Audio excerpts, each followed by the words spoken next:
우리가 물이라면 새암이 있고 우리가 나무라면 뿌리가 있다. 개천절은 흔히 단군조선이 건국된 날로 알려져 있다. 그러나 역사를 잘 살펴보면 개천의 역사는 단군조선 이전으로 거슬러 올라간다.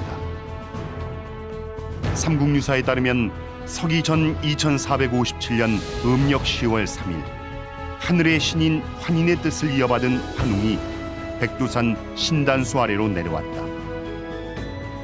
환웅은 그곳에 한민족 최초의 국가인 신시 배달국을 건국하고 국가의 통치 이념을 홍익인간 제2화로 선포했다.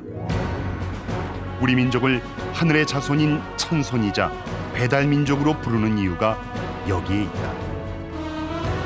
하늘의 아들이 이 땅에 내려와 나라를 세운 날, 이 날을 개천이라고 하는 이유는 한 나라의 개국을 넘어 한 시대가 새롭게 열린다는 의미가 있다. 환웅이 신시 배달국을 개국한 지 1565년 후 홍익인간 제2화의 이념을 이어받은 단군조선이 개국했다. 우리 민족은 음력 10월을 상달이라 불러 한 해 농사를 추수하고 햇곡식으로 상을 차려 하늘에 감사를 올리는 천제를 연례 최고의 축제로 치렀다. 특히 10월 3일 초 3일의 숫자는 길한 수로 여겼는데 이는 천문학적인 관점에서도 초승달과 샛별이 뜨는 날로 초승달은 건국을 의미하는 시작을 상징하고 샛별인 금성은 태양과 달이 합궁하여 생긴 천손의 별을 나타냈다. 개천의 성대한 제천의식은 민족적 축제이자 대화합의 장이었다. 이는 단군조선에 이어 부여의 영고, 고구려의 동맹, 동해의 무천, 삼안의 시월제, 고려의 팔관비 등으로 이어졌다. 한민족의 제천의식은 다양한 예술작품과 벽화 등에 남아있는 흔적뿐 아니라 수많은 천재단에서도 찾아볼 수 있다. 한류를 대표하는 K문화 특유의 군창이나 군무의 특성은 고대부터 내려온 제천의식의 DNA일지도 모른다. 근래에 들어 개천절을 기념하게 된 것은 독립운동가 홍암 나철 선생이 이날을 민족 최대의 경축일로 제정하면서부터이다. 홍암은 빼앗긴 나라와 민족 정신을 바로 세우기 위해 국조 단군을 정신적인 구심으로 삼았다. 상해 임시정부에서도 개천절은 중요한 경축일이었다. 임시정부는 10월 3일을 건국 기원절로 정하고 이날을 국가 행사로 성대하게 기념했다.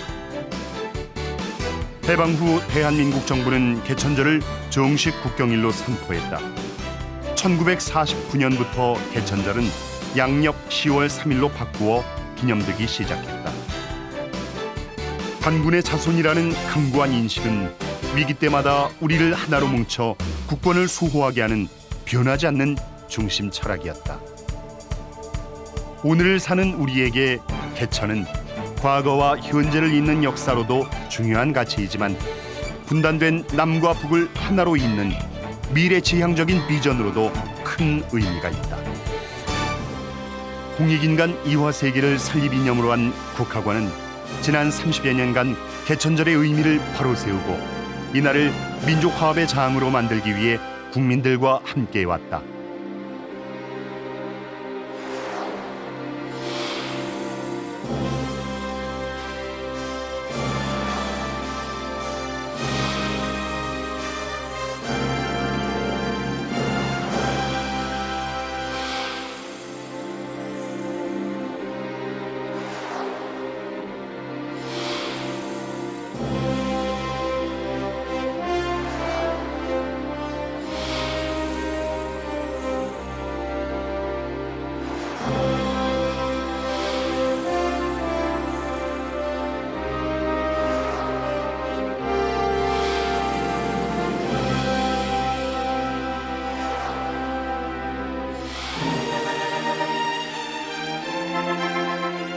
민족정신 광복 국민운동본부를 전신으로 한 사단법인 국학원은 2002년 붉은 악마의 열기 속에 창립되었다.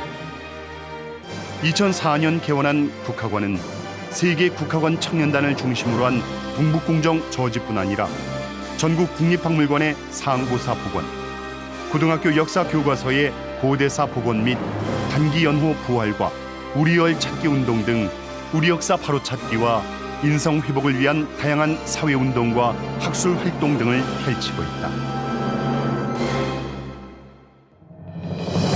신시계천 5919년 단기 4355년 개천절, 우리가 꿈꾸는 대한민국은 단군 왕검이 꿈꾸던 그것과 다르지 않다. 인성이 살아있는 대한국민, 건강과 행복, 평화의 복지제도가 실현된 사회, 인류와 지구의 공생에 기여하는 나라. 오늘을 살아가는 우리에게 개천의 의미는 열린 마음으로 조화와 상생을 선택하는 홍익인간이 만드는 세상이다. 우리 안에 새로운 하늘이 열릴 때 대한민국의 화해와 통합, 지속가능한 지구의 평화와 미래는 활짝 열릴 것이다. 인간과 세상을 널리 이롭게 하는 홍익의 가치가 실현되는 세상, 그것이 바로 홍익인간 이화세계의 실현이고 공생의 기술이다. 지금이 바로 개천의 때이다.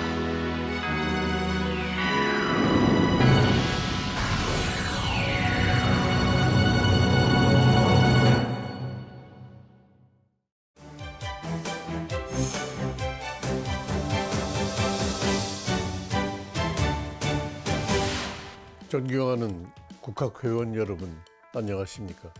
개천절은 한민족에게는 하늘이 열린 날입니다.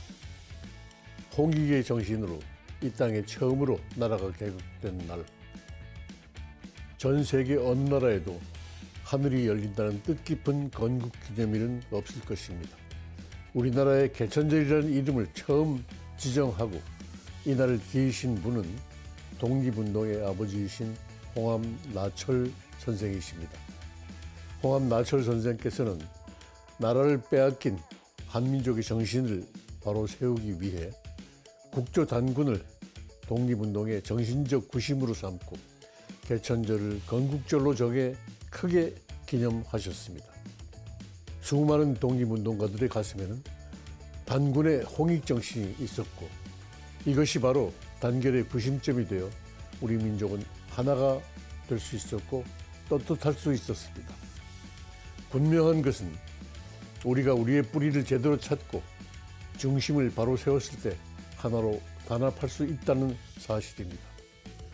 뿌리를 잃고 중심이 흔들릴 때 우리는 약해지고 서로 불신하며 또 분열하게 됩니다. 지금 전 세계는 팬데믹으로 뉴노멀의 시대를 맞이하고 있습니다. 국제정세는 여전히 패권 경쟁으로 불안정하고 국내도 진보, 보수, 지방색, 정치적으로 극단화된 대립과 분열에 날이 서 있습니다.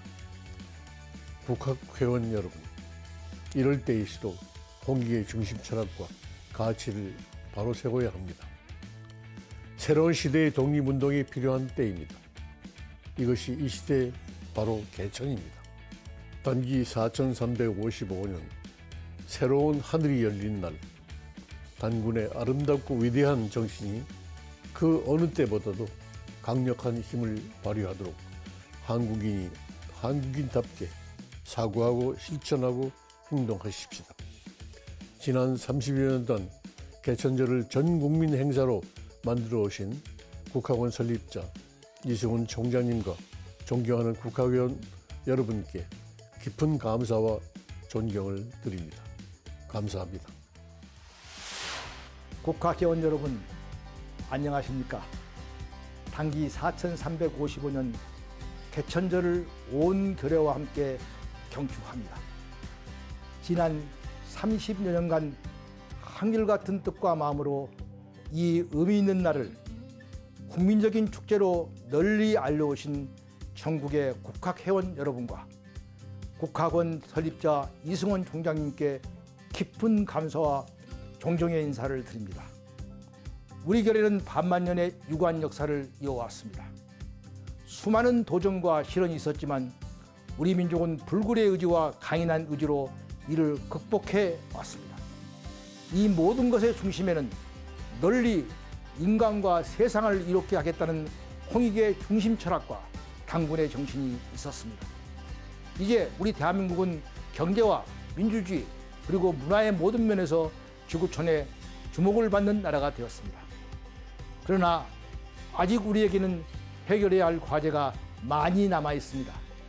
그중 가장 중요한 것은 분열과 대립의 구도를 깨고 상생과 합치의 문화를 만들어 나가는 것입니다. 무엇보다도 정체를 바로잡아 대화와 타협의 구도를 만드는 것이 필요합니다. 혼자서 모든 것을 하겠다는 승자 독식 구도의 틀을 깨고 더불어 함께하는 상생과 협치의 정치 구도를 마련하는 것이 홍익의 정신을 새롭게 구현하는 길이라고 생각합니다. 이번 개천절을 맞이하여 우리 모두가 굳게 뭉쳐 홍익인간과 이하 세계를 새롭게 펼칠 계기가 마련되기를 진심으로 기원합니다. 국가회원 여러분, 단기 4355년 개천절 행사의 주제가 하나된 대한민국이라고 들었습니다. 대한민국이 하나되기 위한 것은 우리의 뿌리 정신을 찾는 것입니다. 우리 민족이 위기 때 하나로 묶일 수 있었던 것은 바로 당군의 후심, 홍익 정신입니다. 역사를 잊은 민족에게 미래는 없습니다. 개천의 마음, 홍익 정신을 기억합시다. 오늘 뜻깊은 민족의 축일을 맞아 우리 모두 한마음 한뜻으로 영광된 대한민국의 미래를 그려나갈 것을 다짐합시다. 감사합니다. 단기 4355년 개천절입니다. 계례의 웅원한 하늘이 열린 매우 뜻깊은 날입니다.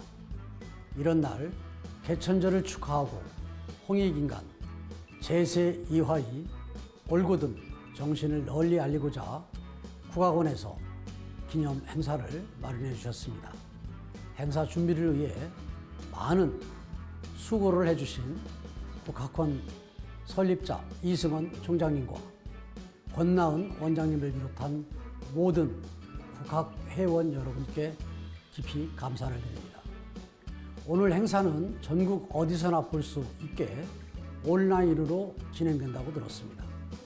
덕분에 더 많은 국악회원과 국민 여러분께서 개천절의 의미와 홍익인간의 정신을 배워보는 뜻깊은 자리가 될 것입니다. 저 또한 충청남도 모든 공직자와 함께 나와 우리 충남과 대한민국의 발전을 위해 더욱 노력하겠습니다. 다시 한번 단기 4355년 개천절 기념 행사 개최를 축하드리며 함께한 모든 분들의 건강과 행복을 기원합니다. 감사합니다.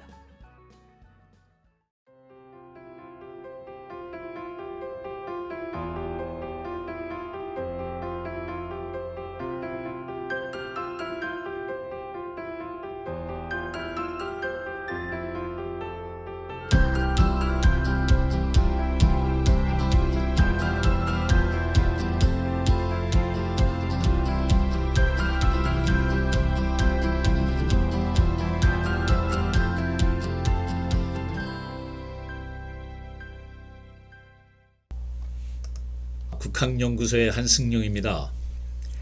개천절을 맞아 오늘은 홍익하는 대한민국 국가인재 양성 교육과 홍익문화라는 주제로 말씀드리겠습니다. 제국과 의로운 나라 Empire and Righteous Nation, 오드 아르네 베스타 하버드대 교수가 쓴 책입니다. 한국은 중국의 오랜 세월 이웃이었는데 어떻게 한 번도 중국에 영토적으로 편입되지 않고 독자적으로 조선이 존재할 수 있었는가? 또 하나는 어떻게 분명하고 특정한 정체성을 지닌 채 문화적으로 얘기하는 겁니다. 중국하고 또 다른 문화적 정체성을 가진 채 분리되어 존재할 수 있었는가 하는 것이 이 베스타 교수가 가지고 있었던 의문점이었습니다. 그래서 그 의문을 가지고 연구한 결과 다음 세 가지로 요약을 했습니다. 첫 번째, 조선인이라는 정체성이 무척 뚜렷했고 국가 구성원의 응집력이 대단했다. 정체성이 뚜렷했기 때문에 응집력도 대단했었다 하는 얘기입니다. 중국 왕조와 상징적인 동맹의식이 있었다. 이 나라는 우리하고 친구 나라다. 이러한 뭔가가 있었다는 거죠. 두 나라 간에 무척 큰 존중이 존재했다. 세 번째는 올바름, 정의, 정직이 조선의 특징이었다. 그러니까 조선 사람들이 이러한 대의명분에 따른 이 올바름에 대한 가치관이 뚜렷했었다라는 것입니다. 명나라 유교는 조선의 유교에 비하면 그야말로 희미한 수준이었다. 조선은 유교적 원리에 입각해서 아주 엄격한 사회 시스템을 구축했고 개인의 수양을 강조해서 자신뿐만 아니라 사회에 대한 책임을 다해야 된다고 생각했다라고 밝히고 있습니다. 이러한 철저한 유교적인 원리의 실천이 명나라나 청나라 같은 중국에서도 하지 못한 것들을 조선에서 실현을 하고 있다 하는 것입니다. 그래서 이러한 것들 때문에 조선이란 나라가 중국의 동화에서 사라지지 않고 남아 있었던 거 아닌가 라고 얘기하고 있습니다. 그러면 저런 정신들, 조선을 형성했던 저런 정체성들은 어디서 온 것일까? 우리는 단군조선이 2000년 동안 지속됐고 신라가 1000년, 고려와 조선이 500년 동안 지속됐다라고 알고 있습니다. 제국을 형성했던 중국의 경우는 대부분 300년을 넘기지 못하고 망하고 말았습니다. 우리는 최소한 500년은 갔다. 근데 전 세계적으로 봐도 단일 왕조가 500년을 넘어가는 사례가 흔치 않다는 겁니다. 몇 개 나라 안 된다는 것. 전 세계적인 사례를 봐도 단일 왕조가 500년을 넘어간 게 흔치 않다라고 합니다. 몇 개국 안 된다고 합니다. 그러면 500년도 힘든데 우리는 1000년, 2000년을 간 역사를 가지고 있다. 왜 이런 차이가 발생할까? 도대체 나라가 망하는 이유가 무엇인가 하는 걸 한번 살펴보도록 하겠습니다. 호소할 곳 없는 불쌍한 백성들이 사방으로 흩어져 개천과 구멍에 빠져 죽고 백성이 소작료를 낼 때 다른 사람들에게 빌려서 충당하는데 그 빚은 아내를 팔고 자식을 팔아도 갚을 수가 없고 부모가 굶주리고 떨어도 봉양할 수 없으니 원통하게 부르짖는 소리가 위로 하늘까지 통합니다 라고 고려사조려 창왕 1년에 나온 내용입니다. 극심한 가난이 나라를 덮쳐 있는 걸 알 수가 있죠. 고려가 망한 이유를 알 수가 있습니다. 그러나 저 시기에 고려에 잘 나가는 호족들은, 권문세가들은 그 곡창 창고를 문을 닫을 수 없을 정도로 곡식이 넘쳤다라고 기록하고 있습니다. 빈부격차가 상상을 초월하게 컸었다는 걸 알 수가 있죠. 나라의 운수가 길고 짧은 것은 민생의 괴로움과 즐거움이 있고 민생의 괴로움과 즐거움은 전체가 고른지 고르지 못한지에 있습니다 라고 정도전은 말합니다. 나라가 2000년 이상을 가려면 민생이 즐거워야 하고 백성들이 즐거워해야 하고 그리고 또 하나 전체적으로 고른 상태를 유지해야 한다는 것을 알 수가 있습니다.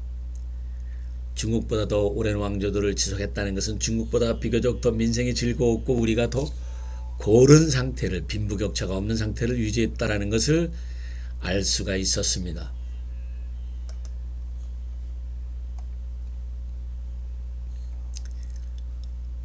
어떻게 그런 상태를 유지할 수 있었을까요? 가히 홍익인간 할 만하다 해서 답을 찾을 수가 있습니다.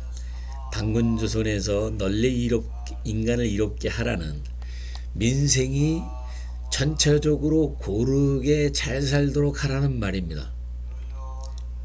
이 홍익인간하고 같이 나오는 말이 있습니다. 제세이화. 세상을 이치로 다스려지게 하라. 이 말은 이치가, 깨달음이 이 땅에서 현실 속에서 이루어지도록 하라는 말입니다. 우리가 이상형을 꿈꾸는데 저 세상에 죽어서 꿈꾸는 게 아니라 이 세상에서 이루고자 했다는 말입니다. 우리가 어떤 민족입니까? 배달의 민족입니다. 제가 이 선전을 좋아하지는 않지만 어쨌든 배달의 민족을 설명하는 데는 도움이 되는 것 같습니다.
고의 위조왈 배요.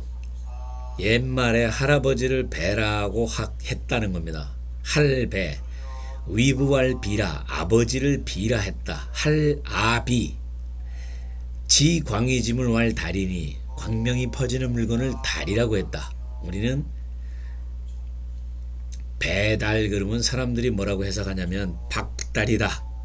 밝은 땅이다. 그래서 달을 땅으로 앞에 있는 밝은이라고 해석을 하는데, 이 독립군 아버지 홍한나철 선생이 전해준 단군교 표명서에 의하면 배달의 의미는 그 달 자체에 이미 광명이 퍼지는 물건, 밝은 땅이라는 게 다 들어가 있다는 겁니다. 그래서 우리는 하늘에 떠 있는 달을 갖다가 얘기할 때 뭐라고 해야 합니까? 달달 무슨 달? 잼강같이 둥근 달. 그래서 달 자체가 밝은 물건을 상징하는 건데, 그 밝음이 어디서 왔냐가 그 앞에 있는 배달의 배가 나타내고 있다는 것이죠. 그 배에서 밝은 땅에 광명이 왔다. 그래서 배달이란 할아버지로부터 온 광명이 비친 사방의 땅을 말한다. 국호 배달은 즉 할아버지의 광명이 비춤이라 라고 말하고 있습니다. 그런데 이것을 배달을 진화족이 폄하해서 조선이라고 불렀다라고 설명하고 있습니다. 그래서 배달할 때 배는 한자로 훈을 표시하면 조상조에 해당하는데, 그 훈독해서 조상조가 되는 걸 음독으로 조자를 그냥 아침조로 바꿔버렸고, 달은 광명이 비치는 물건이라는 뜻인데 그거를 선명하다 하는 선, 고울 선자로 뜻 글자로 바꿔버려가지고 배달을 조선이라고 하는 그냥 아침에 밝은 곳이다. 근데 원래 배달에 의하면 할아버지의 깨달음과 그 가르침의 광명이, 홍해인간의 가르침의 광명이 비친 땅이라는 의미가 그냥 아침이 밝은 나라 조선으로 폄하됐다라고 표기를 하고 있습니다.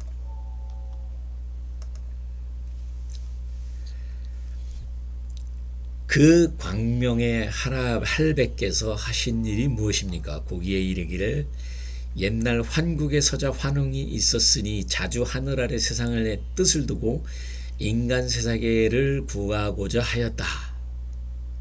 그러니까 한웅 할아버지가 어떻게 하면 저 불쌍하게 사는 사람들을 구할 수 있을까 고민했다는 것을 나타내고 있습니다.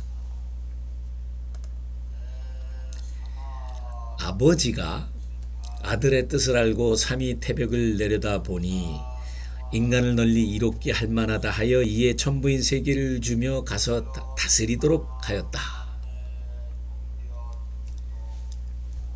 이게 바로 우리 할배께서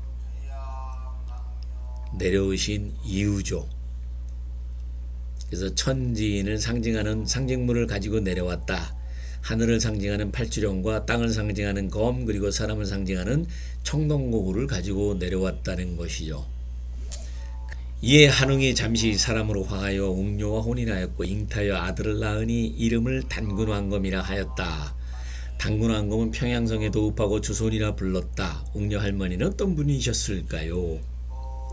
일제는 마치 곰이 사람 된 것처럼 표현을 해가지고 우리 역사를 말살하려고 했는데, 이 단군색이라는 책에 보면 신묘년 BC 2370년 5월 2일 이 시에 유흥국 왕 유백의 딸 신흥공주가 단수 아래서 왕검을 낳았다라고 고려말 재상 행촌 이하민 쓴 단군세기에 기록하고 있습니다. 단군왕검의 아버지는 단웅, 거불단 한웅이고 어머니는 유흥국의 신흥공주였다는 것입니다. 그 단군왕검의 어머니이신 신흥공주는 어떻게 해서 한웅 할배와 결혼을 하셨습니까? 쑥 한 타라와 마늘 20개만 가지고 동굴 속에서, 캄캄한 동굴 속에서 21일간 햇빛을 보지 않는 수행을 거쳐서 참 인간이 돼서 자기의 에고를 다 극복한 그 깨달은 인간이 돼서 한웅 할아버지하고 결혼했다라고 하는 것입니다. 이 부분이 중요한 의미를 가지고 있습니다. 왕의 어머니가 될 분, 당시의 리더, 국가의 리더 계급이 동굴 속에서 21일간 금식하면서 죽음을 넘어서 극한의 자기 수행을 행하고 있다는 것을 알 수가 있습니다. 이렇게 수행을 한 리더들이 나라를 다스린다면 자기 사리 사욕을 넘어서 진정한 공심으로 나라를 다스릴 수 있지 않겠습니까? 사심이 느껴지는 지금의 리더들, 국가 리더들과 비교해 보면 그 차이를 확연히 느낄 수 있습니다. 국가 리더의 교육이 중요하다는 것을 보여주는 하나의 장면이라고 보겠습니다. 왕검이 신인의 덕이 있어서 사람들이 경외하며 복종하였다. 나이 14살의 갑진년 BC 2370년에 웅시왕이 왕검의 신성함을 듣고 비왕, 왕을 돕는 부왕으로 삼아 대읍의 국사를 맡게 하였다. 그런데 나중에 이 백성들이, 구한의 백성들이 그 비왕을 갖다가 추대해서 단군 왕검으로 모셨다라는 것입니다. 마찬가지로 덕이 있고 신성함이 있었다라는 것이죠. 단군 왕검의 홍익인간 이념은 어디서 유래했습니까? 태백일사 소도경전 본문에 보면 대저 홍익인간 이념은 환인 천재께서 환웅에게 전수하신 것이다. 진리로 나라를 다스리고 널리 인간을 이롭게 하는 홍익인간의 도는 신시 배달이 단군 조선에 전수한 법이다 라고 나와 있습니다. 우리는 지금 4352년 개천절 홍익인간의 이념으로 나라를 만든 날을 기념하지만 그 홍익인간의 이념은 한인한웅 단군으로 이어졌다는 것입니다.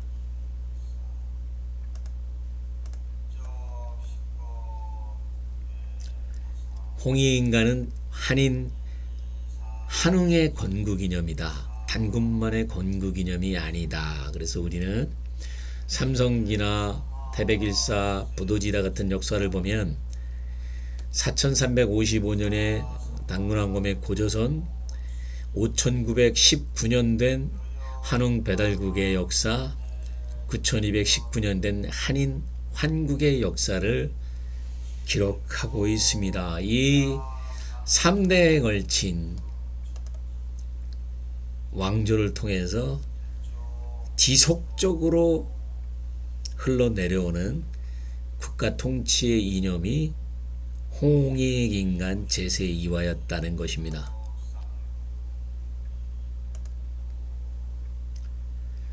우리는 그동안 중국의 인이해지, 유교 철학, 무의자연, 도교 철학, 대자대비의 불교 철학 이런 것들이 공자 탄생 2573주년, 석가 탄생 2246년이라는 걸 보면 2500년 전에 탄생한 이 철학들을 대한민국의 철학으로 생각하면서 살아오고 있는데, 우리의 역사를 살펴보면 저 2500년 전 이전에 이미 4355년에 단인군의 역사, 그리고 5000년이 넘어선 한웅의 역사, 그리고 9000년 가까운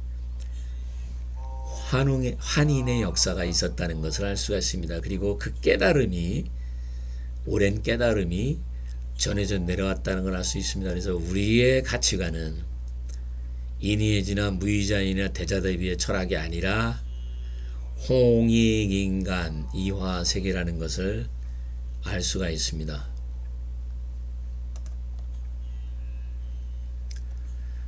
고려 광개토 대왕이 커다란 돌에 비문을 세웠는데, 그 비문에 보면 이도여치라는 말입니다. 도로서 나라를 다스린다 하는 얘기입니다.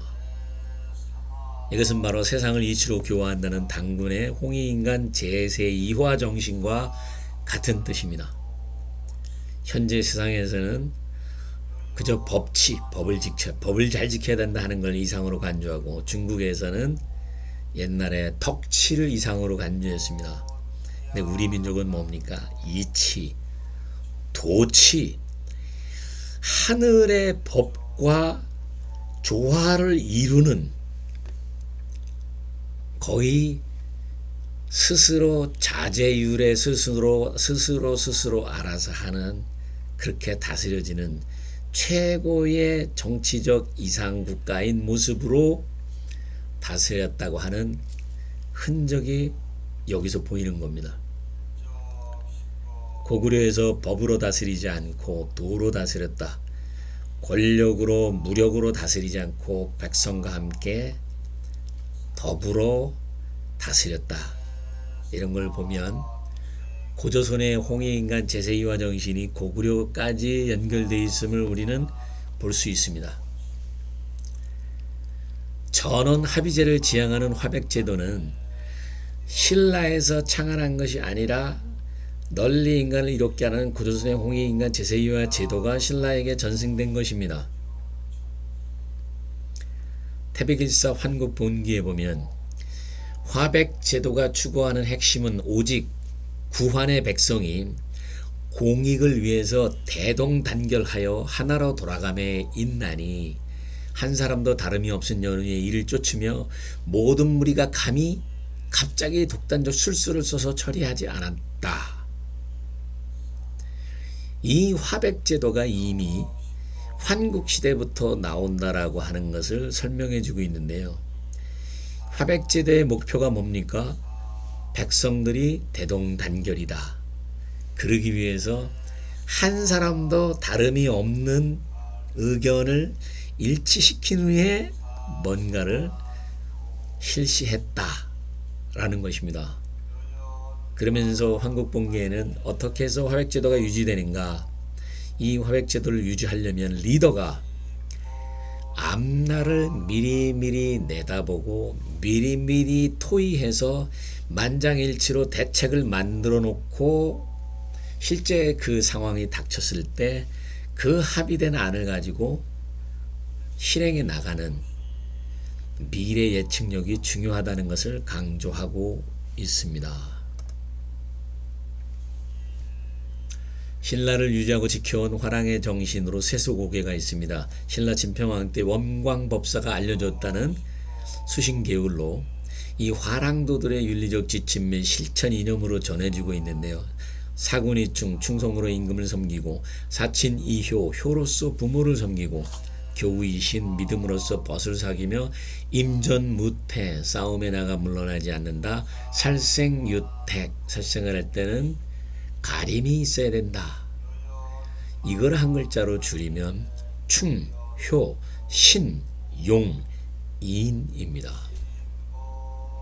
태백일사 삼신오제분기에 보면 환국에는 소도를 세우고 지켜야 할 계율이 있는데 충, 효, 신, 용, 인이다. 이를 오상이라고 한다 라고 적고 있습니다.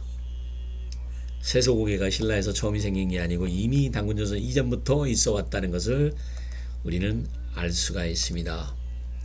나라에 현명한 도가 있으니 이를 풍류로 한다. 이 가르침의 연호는 선사의 상세히 실려 있거니와 실로 유불도가 삼교의 가르침을 본바탕 안에 이미 다 지니고 있어 모든 생명이 가까이 하여 저절로 하나가 된다. 삼국사기 신라본기에 진흥왕 37년조 난랑비 서문에 최천 선생이 하신 말씀입니다. 신라 시대까지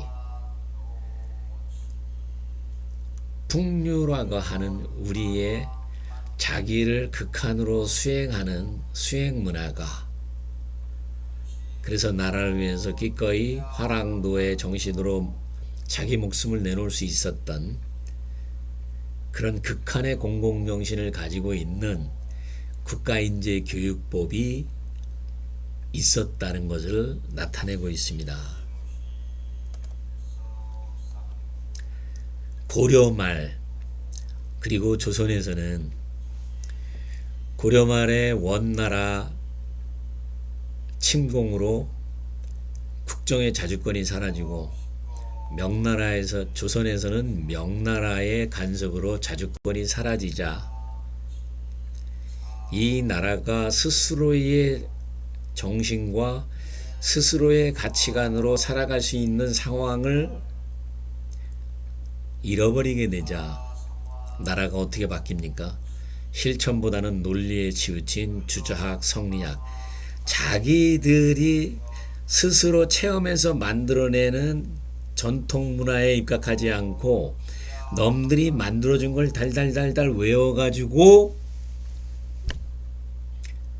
그 가치관을 가지고 나라를 다스렸던 주자학, 성리학이 팽배해지면서 학파간에 첨예한 대립과 당쟁이라는 결과를 낳게 되었고, 홍익인간 제세이와의 실천적 개인 수양과 화합에 의한 현실탁의 정책보다는 환상적인 이론과 탁상 공론과 나와 생각이 다른 사람을 일체 인정하지 않는 당리당령의 끝없는 논쟁, 복잡하고 쓸데없는 그런 거추장스러운 예속 관계들만 성행했다.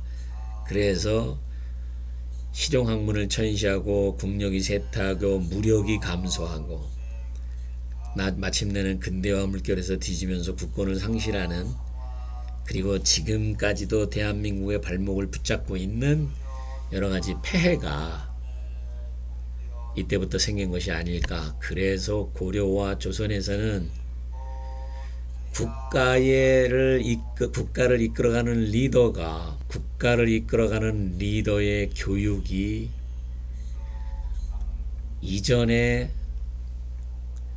고조선과 신라에서처럼 직접 자신과 하늘을 맞닿는 수련을 해가면서 자신을 에고를 극복하고 홍익인간이라고 하는 최고의 공공의 선을 향하던 그 공공정신이 사라지고 그저 어차피 빼앗긴 나라 그냥 거기서 나는 먹고 살아야 된다는 그러한 사리사욕의 패배주의 문화가 사로잡혀 가지고 나라의 수명이 500년밖에 지속되지 못하는 국가의 리더가 타락했다는 상황이 나온 게 아닌가 싶습니다.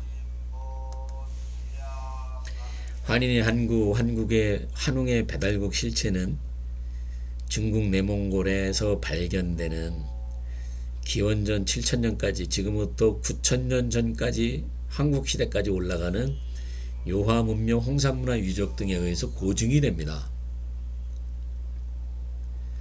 중국은 만리장성 밖에 오랑캐 땅이라고 불리운 이 홍산문화 유적지가 있던 곳에서 어떤 국가를 형성해 가지고 있었다라고 입증할 문헌 자료가 전혀 없습니다. 근데 그곳에서 9,000년까지 넘어가는 문화가 나오고 있는 것입니다. 소화서 문화, 흑룡화 문화, 사해문화, 홍산문화, 소화연 문화, 하가점 하층문화 등등, 이거를 환인 할아버지 시기하고 맞춰보면 소화서, 사해흑룡화, 조보구의 유족들이 해당되고요. 한웅할배 시기하고 맞춰보면 오하량, 소하연 유족들이 해당됩니다. 그리고 단군조선 시기와 맞춰보면 하가점 하층문화, 은나라 유족들이 해당이 됩니다. 이렇게 우리의 한인, 한웅, 단군의 역사는 실제로 그 유물 유족에서 나타나는 것과도 연결이 되고 있다는 것입니다. 유불도 등의 철학과 종교의 한계는 널리 인간을 이롭게 하라는 현실적 경제사상이 결여된 것이고, 자본주의 공산주의의 한계는 사람 안에서 하늘 땅이 하나 된다는 신성, 양심, 도덕이 결여된 것입니다. 홍익인간 제세이와 사상은 도덕과 경제, 육체와 양심, 신성과 인성의 균형과 조화를 추구하는 신인합일 천선문화입니다. 이 문화가 살아있을 때 한민족이 강성하고 나라가 오래 갔다는 것입니다. 인간은 누구나 피해의식과 이기심과 자만심보다 더 깊은 곳에 세상을 위해 뭔가 좋은 일을 하겠다는 홍익의 본능을 가지고 있다. 홍익이라는 것은 우리가 길러야 될 그런 것들이 아니라 인간의 내면의 본성으로 가지고 있는 본능이라고 하는 겁니다. 자기에게만 갇혀있던 의식에서 벗어나서 전체를 보고 전체 성장을 위해서 공헌하는 것이 바로 자신을 무한한 잠재력을 깨우는, 자신을 최고로 성장시키는 비결이라고 글로벌 사이버대 일지 이승원 총장께서 한국인에게 고함해서 말하고 있습니다. 왜 홍익이라는 철학이 있을 때 국가 리더의 인재의 능력과 양심이 최고치로 발현됐을까를 알 수 있는 대목입니다. 한민족의 새로운 탄생과 지구 경영을 위하여 국학원에 서 있는 비전석의 문구입니다. 국학원 설립자이신 일지 이승원 총장께서 세우신 비전석입니다. 단기 4355년 개천절 한민족의 생일을 맞이해서 우리의 홍익인간의 자기 수행 문화로 자기에게만 갇혀있던 의식에서 벗어나서 두루 널리 이롭게 하는 제세2와의 전체 성장을 위해서 공헌하는 자신의 무한한 잠재력을 깨우는 그런 지구를 전체를 하나로 생각하는 지구 경영의 지혜가 반만년 만에 다시 열리는 개천절이 되기를 바랍니다. 단기 4355년 하늘이 열린 날 한민족의 생일을 축하합니다. 감사합니다.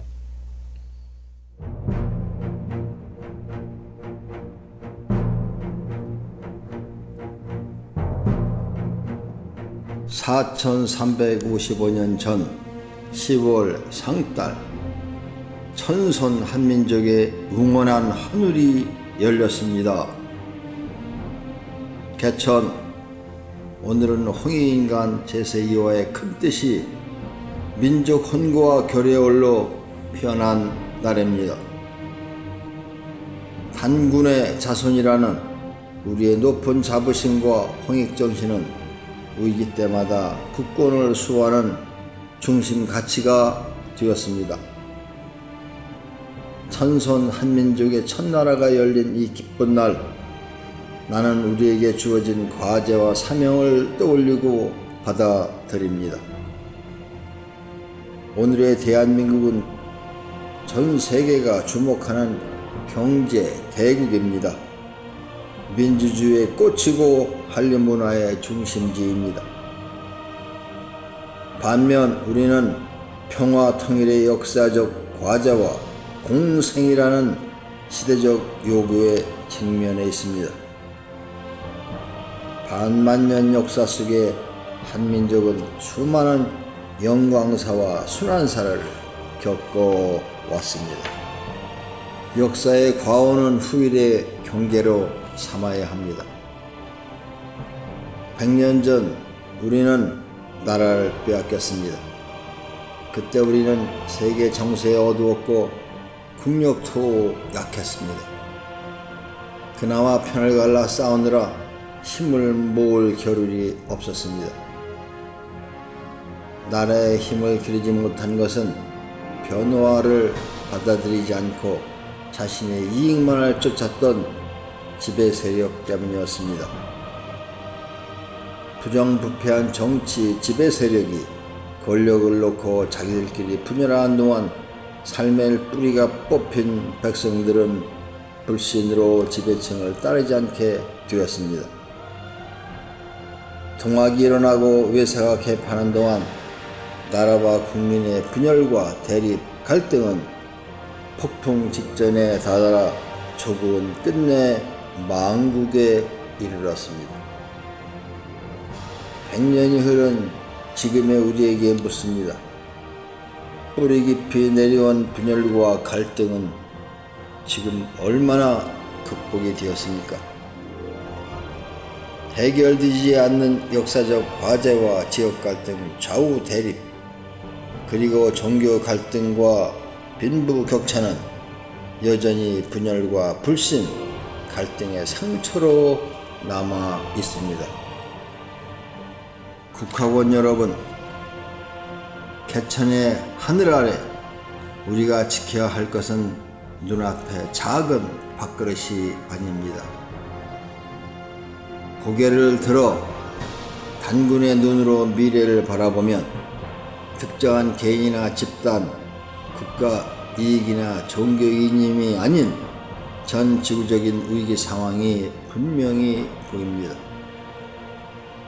우리는 지금 대한민국뿐 아니라 지구의 역사에서 아주 특별한 위치에 서 있습니다. 새로운 문명의 전환기인 이때에 그것이 무엇이든 대립을 조장하고 분열을 이야기하는 모든 정보와 행동은 우리 모두를 공멸시키는 망국의 음모이며 문명의 반역입니다. 이제 우리의 선택의 기준은 지금 이것이 대한민국과 인류의 미래를 위해 정말 필요한 일인가 아닌가가 되어야 합니다. 그러기 위해 우리가 선택해야 할 것은 열린 마음과 희망, 그리고 상생의 의지입니다. 정신을 똑바로 차리고 눈을 크게 뜹시다. 그것이 진정한 개천이고 이 시대의 홍익을 실현하는 공생의 기술입니다. 인성과 영성, 신성을 회복하여 대한민국의 화해와 통합을 이루고 지속 가능한 지구의 평화와 미래를 열어갑시다. 우리의 뜨거운 약속과 다짐을 개천절 노래의 마지막 기사로 올립니다. 맹세 하노니 잘 받아 빛나오리다. 한민족의 새로운 탄생과 지구 경영을 위하여 단기 4355년 개천절 국학원 설립자 일지 이승